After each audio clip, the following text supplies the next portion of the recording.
FDLE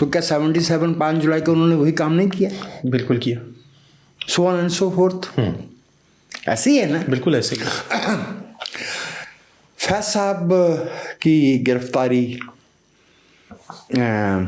Pakistan کے اہل دانش میں دہشت پھیلانے کا ایک بہت مؤثر طریقہ تھی. فیض صاحب بہت قابل احترام تھے. اس سے پہلے سیفٹی ایکٹ لیاقت علی خان صاحب انٹروڈیوس کر چکے تھے. ٹھیک.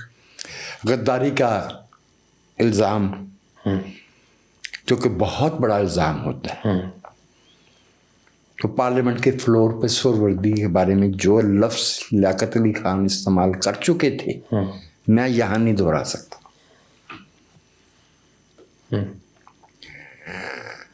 لیکن فیض صاحب کے لیے اس لحاظ سے بہت اہم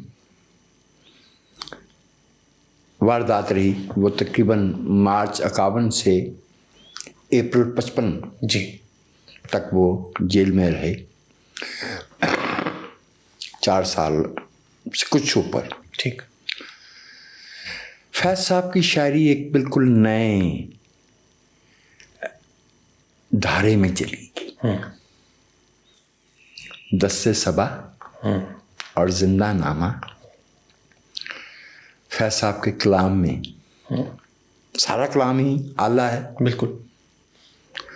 بڑے شاعر کا یہی تو کام ہوتا ہے کہ یہ تو ممکن ہے کہ اس کی ہر چیز جو ہے وہ بہترین نہ ہو, لیکن یہ بھی ممکن نہیں ہے کہ اس کی کوئی چیز ایک خاص مقام سے نیچے ہو. درست. ایک معیار ہوتا ہے.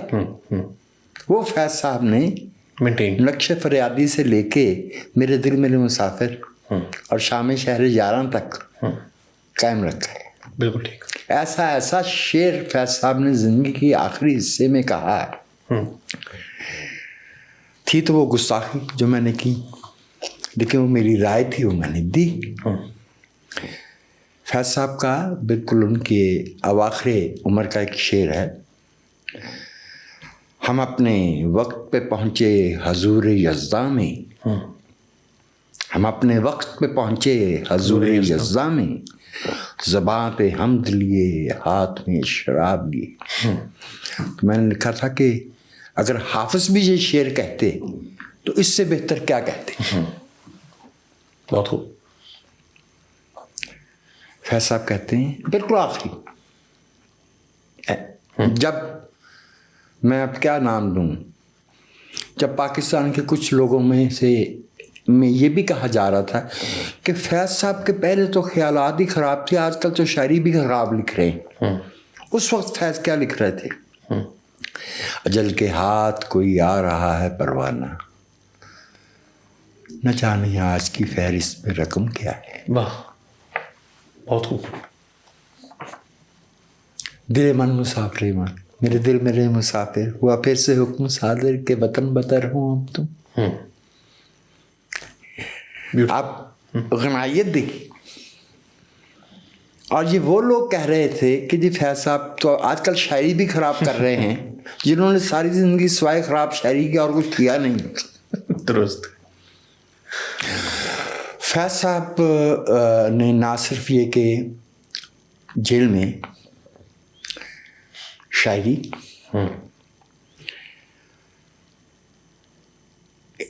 جو فیض 8 مارچ 1951 کی رات گرفتار ہوئے وہ اور تھے, جو 1955 میں رہا ہوئے وہ فیض صاحب اور تھے. وہ شعر میں بھی کئی مقام پار کر گئے تھے, درست. اور وہ شخصی ارتقاء میں بھی کئی مقام پار کر گئے تھے. اور جو اس کا وہ ہوا یہ کہ وہ تو خط لکھتے تھے اپنی اہلیہ ایلس, اور کیا وہ نفیس اور نایاب نادرہ روزگار خاتون تھیں جنہوں نے ایک الگ کلچر میں آ کے اس بہادری کے ساتھ 150 روپے پہ وہ پاکستان ٹائمز میں ملازمت کرتی تھی. اور وہ لاہور کی گرمیوں میں برطانیہ کی رہنے والی خاتون جسے 22 ڈگری 23 ڈگری سے زیادہ کا تجربہ ہی نہیں تھا بالکل، وہ سائیکل چلا کے پاکستان ٹائمز آتی تھیں اور ایک دو دفعہ انہوں نے اپنی ریمونیریشن میں اضافے کی درخواست کی جو کما حق حقوق طور پہ مسترد کر دی گئی.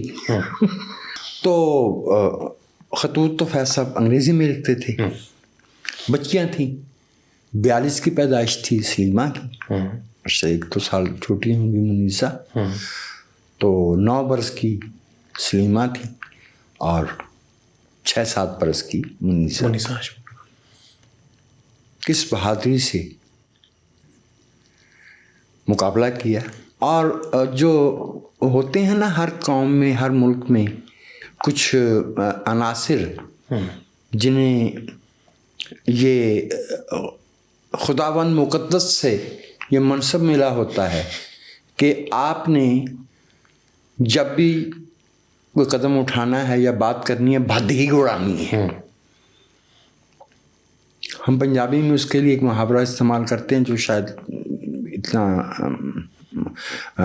وہ نفیس نہیں ہے کہ آپ نے جب بھی بات کرنی گاندھی گھولنا ہے. تو نوائے وقت اداریہ لکھتا تھا کہ ان غداروں کو پھانسی دی جائے. بالکل ٹھیک ہے. اور مزے کی بات یہ ہے کہ 2 سال بعد وہی نوائے وقت جو ہے اور اس کے جو ہم نوا تھے وہ پاکستان لاہور میں ہونے والے فسادات پہ ابو العلا مودودی اور عبدالستار نیازی کو جب پھانسی ہوئی ہے تو ان کی رہائی کے لیے اداریہ لکھ رہے تھے. فیض صاحب نے جو خطوط لکھے ایلس کو وہ میرے خیال میں 71 یا 72 میں مرزا ظفر الحسن صاحب نے ان کا ترجمہ کیا. لیکن یہ بات واضح ہے کہ قلم فیض صاحب نے اس طرح سے لگایا ہے کہ قریب آپ یوں سمجھیے کہ نئے سرے سے ترجمہ کیا ہے. ٹھیک. کیونکہ ایک بات تو یہ ہے کہ مرزا ظفر الحسن کی دوسری کتابوں میں اس طرح کی زبان کہیں موجود ہی نہیں، گویا وہ ان کی زبان ہی نہیں ہے. دوسری بات یہ ہے کہ ان خطوط میں فیض کی جو آواز ہے، جو ان کا لحن ہے، بالکل واضح ہے. وہ زمانہ ایسا تھا جب دنیا بھر میں کولڈ وار تھے. جی. جنگ کولڈ بھی کیوں نہ ہو، وہ 2 طرفہ بدماشی ہوتی ہے. جی ایسے ہی جھوٹ ہوتا ہے، ناانصافی ہوتی ہے. بالکل. ناظم حکمت جیل میں تھے، پابلو نیرودا دن معاملات سے گزر رہے تھے، سب کے علم میں ہے. جو کچھ لیٹن امریکہ میں ہو رہا تھا، جو کچھ بعد میں 67 میں انڈونیشیا میں ہوا، لیٹن امریکہ کے تقریباً 20 ملکوں میں امریکہ نے مداخلت کی. اور پورا وارسا پیکٹ جو ہے وہ رشیا کی استبداد میں تھا. انسانیت ایک آزمائش سے گزر رہی تھی. فیض صاحب کے خطوط یہاں رکھے ہیں اس کتاب کے نیچے. میں اگر آپ مجھے اجازت دیں تو ایک ٹکڑا میں چاہوں گا کہ آپ ضرور مہربانی فرمائیے اور ہمیں اس کو پڑھ کے سنائیے. یہ بہت پرانی ہو گئی ہے لیکن یہ مجھے عزیز بہت ہے. میں نے ایسے کھولا ہے کہیں سے بھی. یہ کتاب ایسی چلا ہے. جی علی بھائی، سیبے میرے دریچے میں فیض صاحب کی، حالانکہ فیض صاحب کی نثر کی اور کتابیں بھی ہیں، ماسال آشنائی ہے اور میزان ان کی تنقید کی کتاب ہے، لیکن ایسا رس جو ان خطوط میں ہے فیض صاحب کے یہاں نثر کے کسی دوسرے اس میں نہیں ملتا. ازراہ کرم عنایت کیجیے. جی لکھتے ہیں کہ موسم ایک گرما ہو چلا ہے لیکن زیادہ تکلیف نہیں ہے. موسم ایک گرما ہو چلا ہے، موسم گرما ہو چلا ہے لیکن زیادہ تکلیف دہ نہیں ہے. لاہور میں تو آگ برس رہی ہوگی. بچے اسے کیسا محسوس کرتے ہیں؟ ان کی خیریت کا حال لکھو اور یہ بھی بتاؤ کہ تمہاری آمدنی اور اخراجات کی کوئی صورت بن گئی ہے یا نہیں. مجھے معلوم ہے کہ تمہارا ہاتھ بہت تنگ ہوگا، لیکن ہم نے اس سے زیادہ تنگ دستی کے دن بھی دیکھے اور جیسے وہ گزر گئے یہ بھی بیت جائیں گے. کیا خوبصورت بات.